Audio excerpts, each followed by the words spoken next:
within 10 to 15% is currently where we can achieve the accuracy of sensor, right?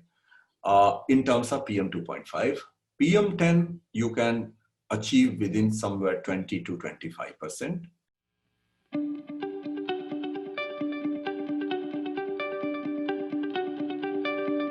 You are listening to Understanding the Future podcast. I am the host Punit Gandhi, and this podcast is developed in association with Climate Center for Cities under the National Institute of Urban Affairs and the Ministry of Housing and Urban Affairs. This is a podcast where we discuss about the future of work in the field of climate change, urban development, innovation, and sustainability with the help of leaders and visionaries working on ground as well as in the top management of public and private sector. Our objective is to better understand the future so that we can be prepared and intervene to enable climate actions in the urban areas.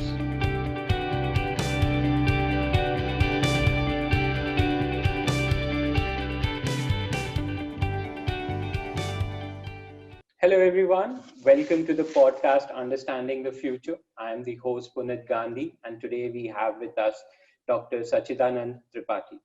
He is a professor at IIT Kanpur and is also a part of steering committee for National Clean Air Program under the Ministry of Environment, Forest and Climate Change. He has also been part of several committees under the Government of India. Today, he will help us in understanding the future of air quality monitoring.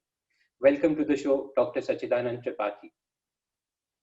Thank you, Puneet Gandhi. Thank you very much. I'm truly excited to be part of this podcast series, and I hope that our interaction will benefit people at your institute and other people who are interested in improving the air quality in the cities over India. Absolutely, sir. That's my hope as well. So I would like to start our conversation with understanding what all components are we measuring in the air quality monitoring?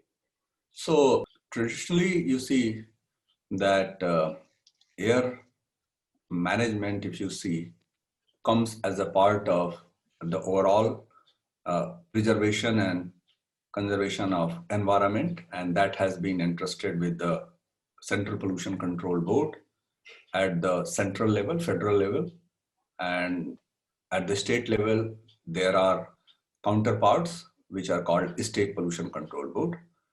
And how do you protect the ambient environment, which is your air, is by designing certain standard. So these standards are basically some numbers which you try to adhere to. So first you define certain, let's say, substances which you declare that they are pollutants. Yeah. And they are pollutants because they have been seen and they do harm the human being, the animals, the plant and flora, fauna, as well as maybe the buildings. So once you know that these things, if they are present in the air, otherwise, air is a mixture of certain gases, right? Yeah. And some very trace amount of some of the things where they cannot be termed as pollutant. But when these numbers start exceeding, then you have to define them as pollutants. And then you want to give certain numbers to them. So for India, we have a national air quality standard.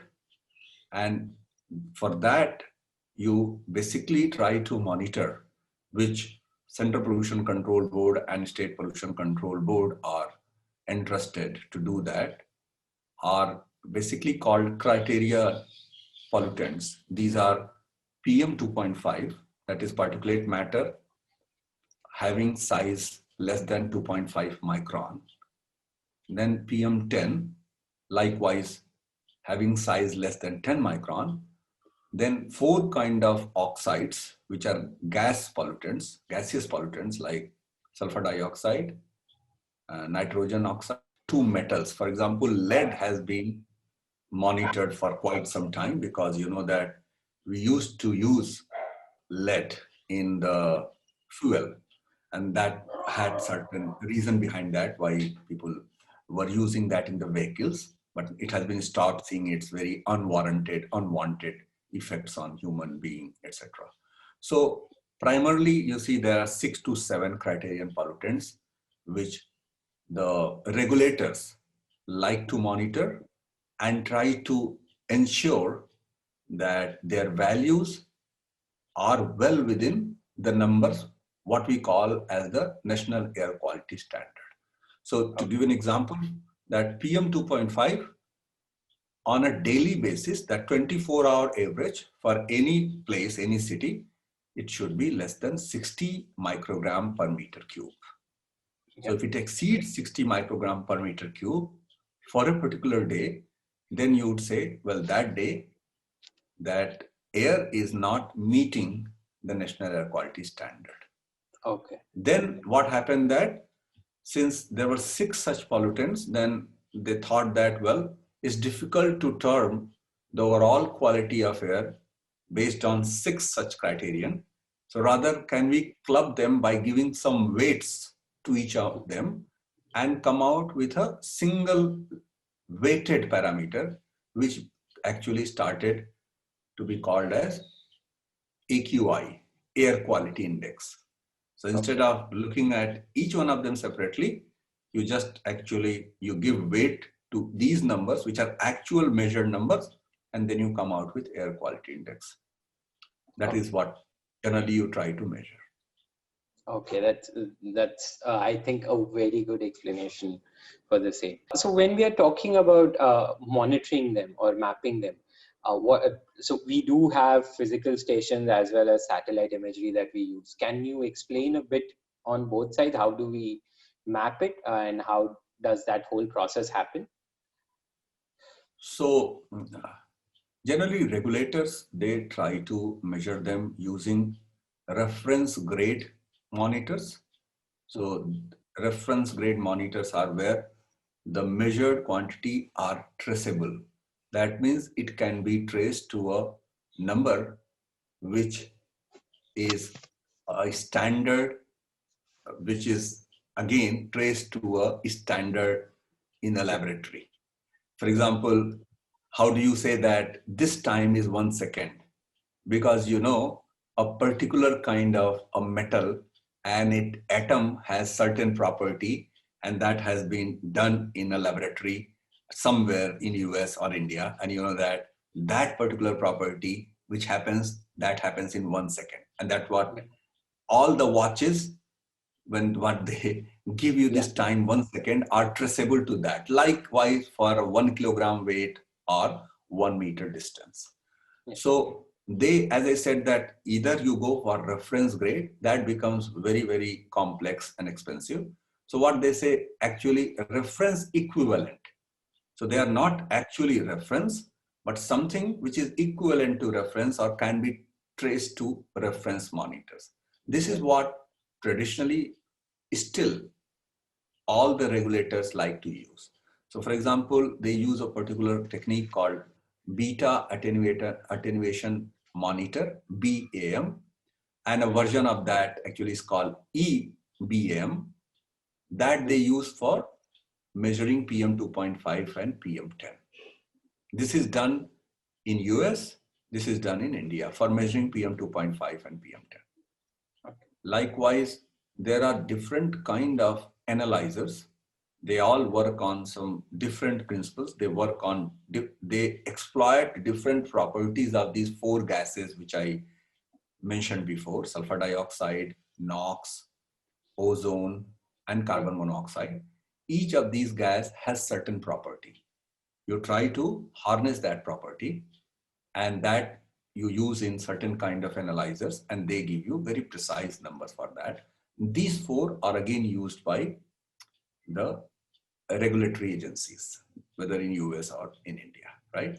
So this is what generally, if you go for what you, these days you hear that CAAQMS, okay? Continuous Ambient Air Quality Monitoring Station.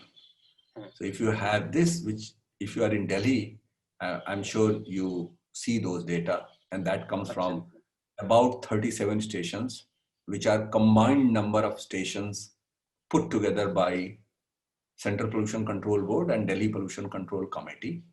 That what they use these technique to measure these criterion pollutant. This is what they generally have been using. Now the issue here is that one such station costs you a huge amount of money. Yeah. This is somewhere from 1.25 to 1.4 crore, that is 125 lakhs to 140 lakhs to install and maintain such a station for 3 to 4 years. That's the cost you have to spend to get these data, which are very accurate. Yeah. Now, given the prohibitive cost of these, therefore, scaling the monitoring using such techniques have become very challenging. That's why you see that it took time to have 37 monitors even in place like Delhi.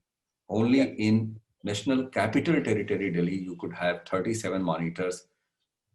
It started running only from late 2018. So only it has been 2 years since 37 monitors are running. Many other part of the country still you do not have that kind of a network. Yeah. Now satellite is one approach which has been talked about in giving basically measures columnar properties, and generally people have been proposing it to use or exploit the columnar properties of aerosols or particulate matter, which is called aerosol optical depth. It is just like if you take a glass of water and if you put some soda or salt or sugar, one spoonful of sugar in that, the water from being very clean and transparent, it becomes turbid, right? Yeah. That turbidity, if you measure by launching a beam of light on the top, and if you can measure how much light is attenuated, because there are now sugar particles, they will attenuate light. Yeah. So from that, you can actually measure how much is the total attenuation in a glass of water because of these dissolved particles of sugar. Now that is called turbidity. And exact equivalence happens in the atmosphere, that you have a clean atmosphere. You can think from surface to about 15 kilometers. And now if you have particles there and sunlight which is coming, that again will get attenuated because of these particles, right? So from that, what you measure is called aerosol optical depth, and that many satellites actually measure. And from that, people try to using certain assumptions. Quite a few assumptions become involved, and using that, then you try to predict PM 2.5. Now, PM 2.5 is a value which is what you breathe. Breathe means which is in every volume of air, what you either measure or you are breathing. So from a columnar, you see an entire column what is present, you are trying to predict in every volume of air. That becomes quite a complex issue. And many assumptions are involved. So there are attempts, and there are ongoing attempts also to use satellite to predict PM 2.5, but there are number of assumptions involved, and because of that, the uncertainty still is quite large. Because it is not a direct measurement.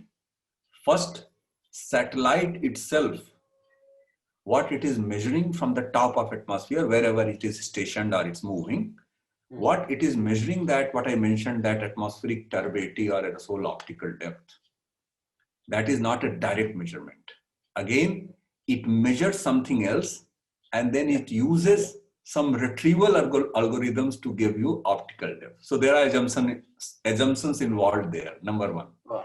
From that retrieved parameter, you are again using certain assumptions, many by the way, and then try to get PM 2.5.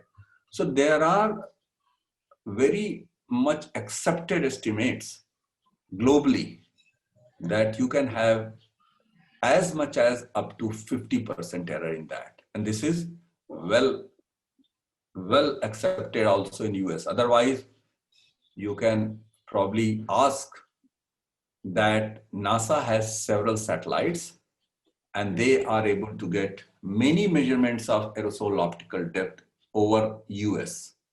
And they have been trying and they have attempted that whether optical depth can be used to convert it to PM2.5, but still the prevalent uncertainties restrict them from using that for that purpose.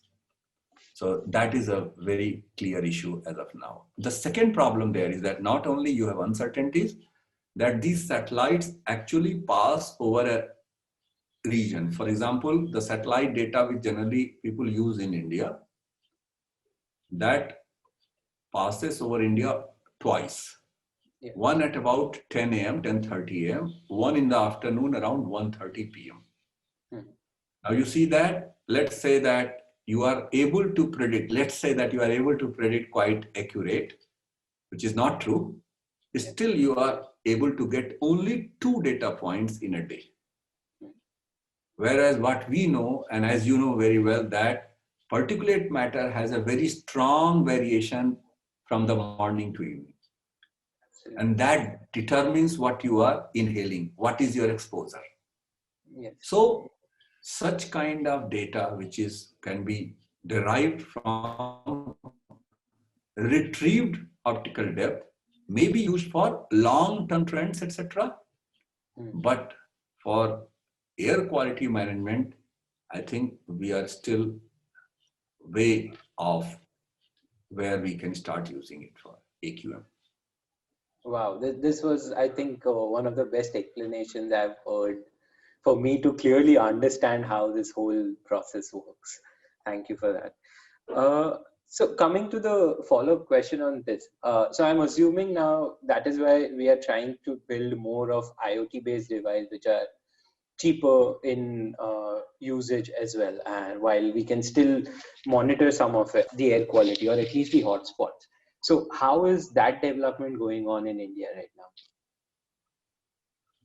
So you're right that IoT is a way of basically communicating what you measure, right? Yeah. Okay. Through either communicating or trying to assimilate with some already existing fabric of IoT, right? Yes. But how do you measure it? First, you try to sense it. For that, you need to have certain sensors. Yes. So this sensor-based measurement of particulate matter and gases started about 7-8 years back, let's say in the global context. And in India, it happened somewhere from, let's say, late 2015, where some startups started entering into this domain. And that time, the idea was not looking into the accuracy and stability of these sensors. That idea was that because air quality was deteriorating, and there were people who were just interested to get more data, right? Because we had huge gaps in data, because as I just mentioned that there were sparse networks across the country. That is where it started. From 2016, some serious investigations started looking into the sensor-based measurement of air quality. Our group also started looking into that in a very, comprehensive way. And over 3-4 years of time, where we of course were part of several large initiatives where we led it, and some startups also participated. The current status is that sensor can measure very accurately PM2.5. So most of the time what we have seen that sensors can give you measurement within 10 to 15% of equivalent reference grade monitors. Okay. So what regulatory grade monitors measure within, for example, currently we are running a network of 30 sensors in Delhi and a network of 22 sensors in IIT Kanpur. And then we are doing a sensor evaluation project by joining hands with Maharashtra Pollution Control Board, where we have spread out sensors across all their CEA QMS in Greater Mumbai area. And from all three different settings, Delhi, Mumbai, and IIT Kanpur, that is Kanpur. We are seeing that sensors are agreeing very, very well with the reference grade monitors. And everywhere we also have either reference grade monitors sitting adjacent to a sensor, or they are somewhere in the neighborhood, right? So within 10 to 15% is currently where we can achieve the accuracy of sensor, right? In terms of PM 2.5, PM 10, you can achieve within somewhere 20 to 25%. For gases, it varies. So for gases, it can go from somewhere 20 to 8% error, depending on whether it's NOx or ozone. These are the two gases where we have looked into very extensively. In fact, we just have got a very detailed work just getting published where we have looked into accuracy of NOx and ozone sensors by placing them in Mumbai and Delhi for 2 or 3 different seasons. So this is what the current status is. Now, PM 2.5, one other important issue is that, remember that most of the health related effects come from PM 2.5, right? So 80 to 85% health related issues can be avoided if you can mitigate or get a good handle on PM 2.5.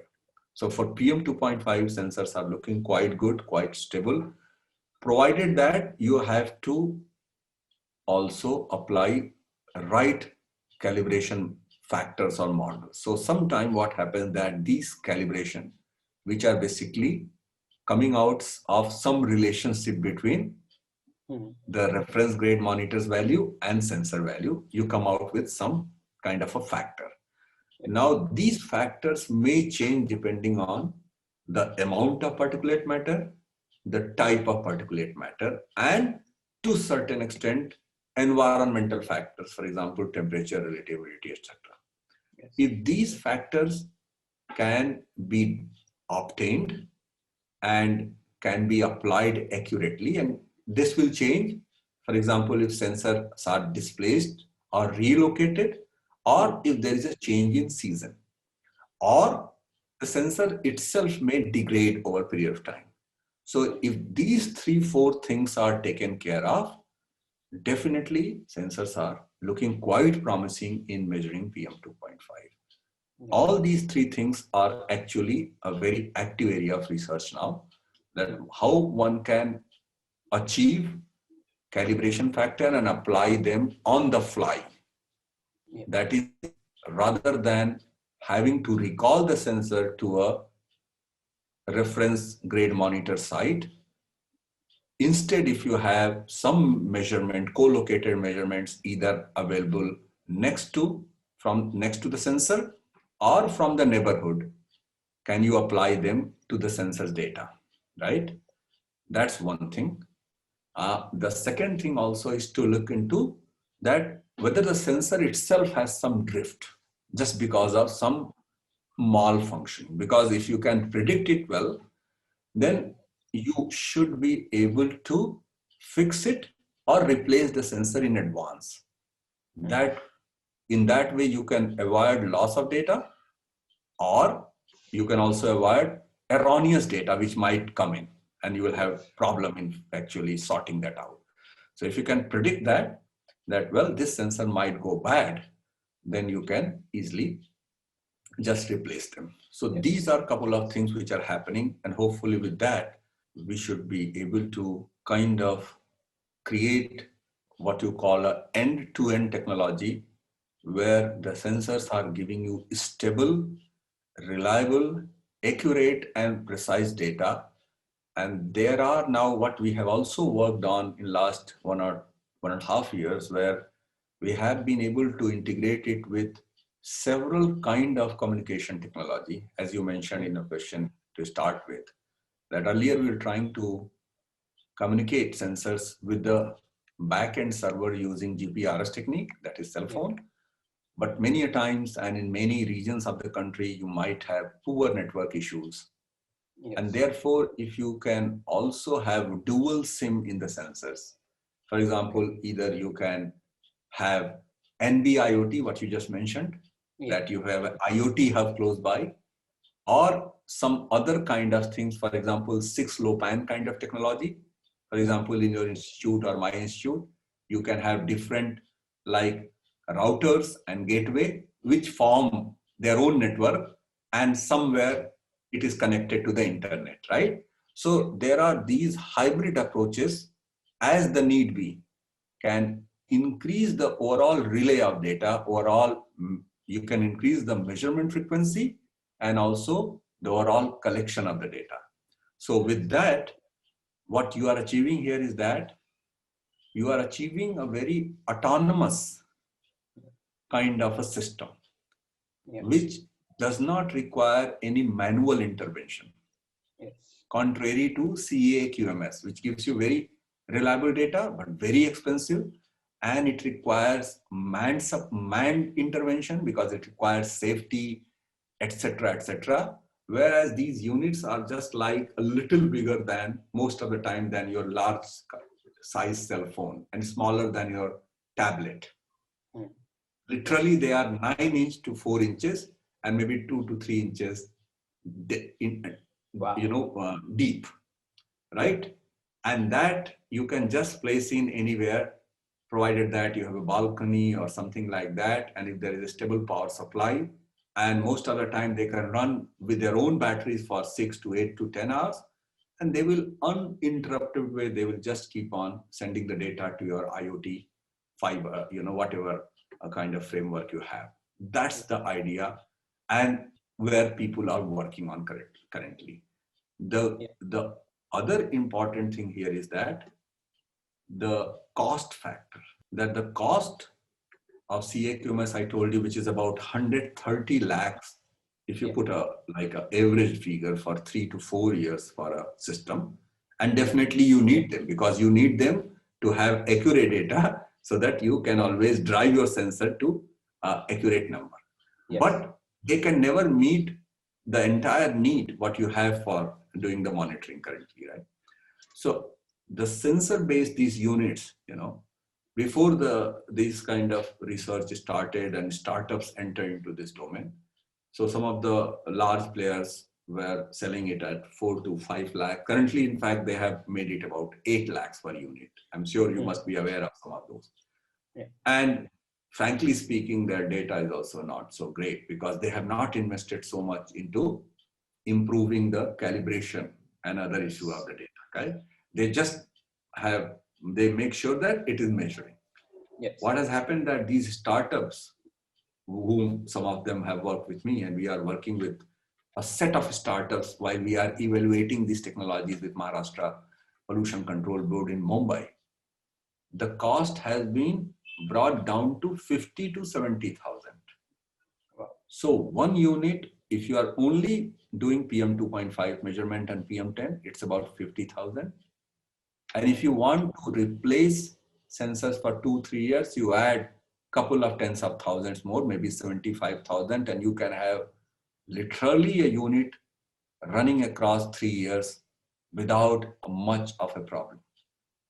You want to add gas sensors also, then probably you add another 30-40,000. So as of now, 1 lakh to 1.25 lakhs is the current cost for a whole unit, which should be able to give you a good data of PM 2.5 and ozone, two these very important pollutants, which actually are responsible for 95% of health related issues.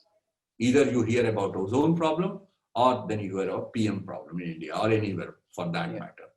These two you can measure with, let's say, a ballpark figure of 1 lakh rupee per unit. But given that more startups and the startups are able to scale it, you can bring the cost to hopefully to about 60-70,000 or even lesser in coming near future. Okay. So yeah, it does sound fascinating that we can bring down this cost to this level. How do we make sure that this kind of calibration keeps on happening? Because with more startups coming in, I'm guessing now the system is going more from government to private body on monitoring this ecosystem of air quality. So how do we make sure that the data is validated and calibrated throughout so that we don't lose out on the bigger picture of monitoring good air quality? We have a good air quality monitoring instead of just we have a lot of sensors and not a good air quality monitoring. Right. Yeah, that's a very good point, that you want to have a network. You want to ensure that it has a high uptime, that it's stable, correct? Yes. And you also, as you say, that fairly accurate data you should have from these sensors, right? We are not saying that it can give you as accurate as a reference grade monitor, because you see that you cannot buy a horse in the price of sheep, right? Yes. Isn't it? So the price difference is of the factor of 100. So Yes. in the price of one CA QMS, you can buy literally 100 such things, right? So just remember that your city will be flooded with these sensors. So this is where the regulators and others will come into the picture. That's why I said that you cannot make that the regulatory grade totally redundant from this domain. Yes. They have to be there, right? Those monitors need to be there. For example, many other activities in different sectors, right? Be it industrial or infrastructure, right? Not everything is done by government, as you know very well, Yes. right? There are very much private players who are around and they do the things, but there are well designed and well designed and well planned mechanisms by which you do the quality control. Correct. Yes. Likewise, just imagine that if you have a city, let's say a city X, and you have 3 or 4 government monitors, and let's say there are 20, 30 sensors which have formed a network in the city. Well, that's good enough, because the one point which I had not elaborated about is that the role of machine learning in doing the calibration and applying them to a network. So remember that we had in fact, a very well, received work about last year, which came out, where we developed a way of, which is Gaussian progress regression modeling framework. Is it kind of a well-developed machine learning technique, where if you imagine that you have a set of CAQMS spread around in the city I was just talking about, let's say 5, 10 are spread around, and you have interspersed sensor in that. Yeah. Now, just using the reference grade monitors, which is also coming, right? The data is streaming, it's available to you, and the sensor data, you can work out that how accurate the sensors are. That is one way. So remember that when they are saying that these 122 as of now in the National Air Quality Program, which is called as a mission now. Yeah. So in that there are 122 non-attainment cities where the quality standards are not being met. So when they say it is not met and they would like to have them to meet the air quality standard, that would go by their reference quality monitoring. Therefore, reference grade monitoring stations need to be there, correct? Each city, whether it's 1 or 2 or 3. So you have that reference equivalent data available. But remember that when it comes to health related issues, you would not rely on only 3 stations data, because you see that there can be large variations. We have seen in every city. Now, Delhi, we have these sensors. We are seeing that sometimes sensors are totally agreeing with a CPCB monitor, which is next to each other. And sometimes they are close by and there is a huge variation. That all depends on the weather systems, the local micrometeorology, any particular source or a number of sources which are sitting. And the citizens are concerned what actually they are breathing in, right? Yeah. The monitors, the government monitors will ensure that in 5 to 10 square kilometer, the air is safe. But what is that measuring is not necessarily true what 3 kilometers away, you are breathing in. You are concerned about what you are breathing in, what your kid is breathing in when he goes to school, what you breathe when you are exposed to when you go for a walk or jog in the park, right? Yes. So therefore, this network of sensors need to come up, right? That what we call is the hybrid way of monitoring. Now, if you have these regulatory grade monitor and you have the sensor, I told that there is a huge role of machine learning and deep learning. Using that, you can have a good idea that how accurate your sensors are, number one. Then regulators always have this choice, or the government, to recall some sensors randomly, make them sit next to monitors for just a couple of days, and you will have a good idea how good they are doing. It's as simple as that, right? Yeah. Or you can take your reference monitor. You can always have some mobile. There are also the third concept that and which people are already working on abroad, many places. In fact, I have proposed this to government to have a mobile laboratory where a reference monitor is also sitting on the mobile laboratory. So until now, we were only talking about stationary monitors, either reference grade or sensors. But remember that you have a mobile platform, and on this mobile platform, a reference grade monitor is moving. So wherever it's going, it is giving you reference grade value, accurate value. You just take it and just make it stand next to a sensor for just 2 days. And you will come to know that whether it has been properly calibrated, the calibration factor has been applied or not. It's as simple as that. And you don't have to take to all sensors. If you have a network operated by, let's say, startup A or B, and you just have to look at it 2 or 3 sensors. That's the way any kind of quality control. You don't pick up every apple or orange from when you buy a sack of oranges. You just pick up 1 or 2 or 3, right? Nobody does that. Correct? Yeah. So just a small question before we move to the next part of the question so I read in one of the reports that there is a certification process for monitoring systems as well. I'm assuming that is for CA-QMS and not for these kind of sensor-based monitoring, right? So for CA-QMS, generally, I think there was no certification as of now because it was completely, the system was adopted from what has been in use by Environmental Protection Agency, EPA of US, right? Yeah. So since that was already, it was a reference equivalent, and since you were buying exactly same thing, so I think there was no need for doing a certification.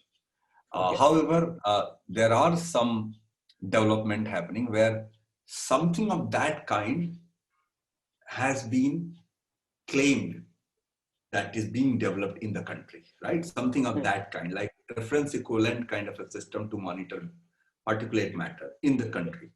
If that happens, that would require certification, right? Yes. For sensor, I think having the concept of certification is a very, very, I would say, a difficult proposition because one has to remember that they are never going to meet all those criteria which has been designed to give the tag of equivalent reference grade monitor for those, right?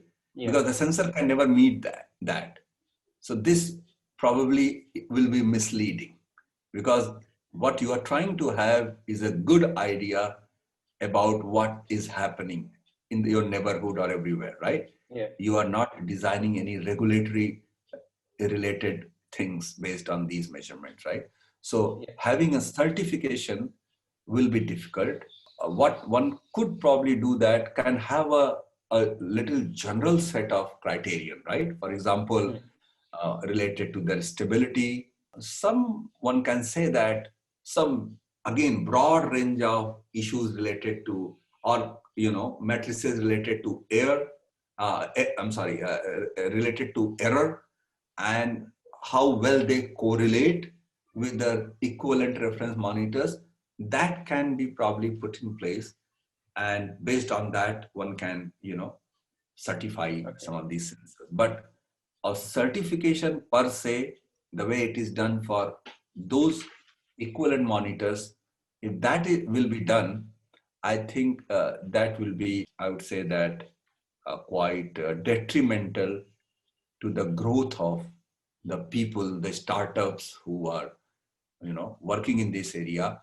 And this is Yeah. not only that they are doing here, across the world. Just if you see that California had this huge fire and they could track the fire very, very well, because even their very accurate models would not have been able to predict the movement of fire, because it's very complex, very difficult in given the complex topography of California and weather conditions. But since they had a huge network of sensors, they could give a near real-time forecast of the fire progression. So Yeah. many such things you could really get to know, as you mentioned earlier, related to hotspot. This is what we are seeing right now from our network in Delhi, that we are seeing that there are some places which are becoming hotspot, which cannot be measured or designated by the data measured from CAQMS. So these are the things which you have these advantages. Now, if you make very stringent certification policy for these, I think it's not going, it will not be conducive for the growth of such kind of technology. Yeah. So, yeah, coming to the next question on National Knowledge Network that is being set up right now. Can you Right. explain briefly what it is? I know there is a paucity of time, and so you can be Yeah. short about it as well. Not a problem. Okay. So this was actually last year when the National Clean Air Mission was launched. So that time we proposed that, well, because it's a very, large program, right, covering entire Yeah. country. And given the lack of capacity with different boards or other in this area, we need to bring more manpower, trained manpower to work in this. And one way was to bring more technical institutions, for example, institutions like IITs and ISC, NITs, etc., wherever you have trained manpower or faculty members or scientists who have been working in air quality engineering for some time. Yeah. And that way, they will join hands with the state boards, and you will have local capacity in every state to contribute to the National Clean Air Mission goals. Now, Yeah. this was formed last year with 18 IITs and a couple of national labs, etc. Now, this year, in fact, government found that this is quite good. So then they have interested, which is led by IIT Kanpur, and I'm coordinator, that basically this is going to be a set of 9 IITs and ISC and a couple of other important think tanks, which has been designated as a advisory group to Central Pollution Control Board. And we have been interested for setting some criteria and identifying 100 plus institutes across the country. So in fact, we have identified now 114 institutes, Okay. which Wow. we call as institutes of repute. Hmm. These include other IITs, NITs, several top universities, whether in public sector or in private sector, private universities, and national labs. By looking at, there are already people who are working in this area, or some of them with imparting some capacity can be brought and be graduated at a level where they can start contributing to National Clean Air Mission. So idea is that within months or year, we have good pool of very well-trained manpower who can take up all the work, technical work. There's so much of technical work, as you understand, right? Yes. Related to Clean Air Mission, who can work with the State Pollution Control Board and can directly help urban local bodies for them to achieve the clean air goals under National Clean Air Mission. Okay. Yeah, that's great, because as a part of Climate Smart Cities assessment framework as well, we have one of the indicators specifically focusing on clean air and how can that be brought into the city ecosystem. So we do recommend that we start with the recommendation of, have they formed a committee to develop this kind of strategy to take measures for clean air, and then we go step by step into this whole thing as well. I think which aligns very well with what NKN would be trying to do here. And then coming to the last question of what do you think would be the skill sets that will be important if someone wants to be in this field in future, and what all kinds of things they would have to know? It can be varied skill sets as well, because there are a lot of aspects I see coming in at different points. But some of those, if you can just highlight, would be great for our audience. So as you see that now this, let's say sensor-based technologies which are coupled with IoT and the machine learning, these are the keywords which you have heard, Yes. and their quality engineering, right? These are the keywords as we talked along, this interview, which has emerged to you as well. So what I will say that the skill sets are, mostly the engineers having a degree in either civil and environmental engineering, right? Yeah.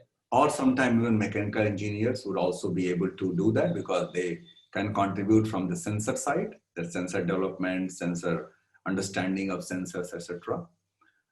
Then people also come from electrical or computer science, right? Computer science and engineering, who bring with them the knowledge of either IoT, Internet of Things, or other communication related skills, and or machine learning related skills. So these are the 3-4 sets that good understanding of air quality and its engineering. The second is that communication related skills and sensor, which would come either from mechanical and as well as chemical engineering background. And finally, the machine and the deep learning related skill, which comes from mostly from persons having a strong background in statistics, mathematics, but generally speaking, computer science and engineering. These are the skills would anybody who is having any or more of them certainly would excel a lot in this area and can contribute a lot in cleaning the air in the country. Okay. Thank you, Dr. Sachidanand Tripathi. This was highly enlightening conversation for me because I got to learn a lot more about this topic, which has been my interest for quite some time now. I hope that our audience would have also gained this kind of information that they were looking for about air quality monitoring, as well as the type of technologies that are used currently to monitor the same. Again, thank you for your time. Thank you, Mr. Gandhi. Thank you very much. And I hope that it will be useful for your intended audience. Thanks a lot. Thank you, sir.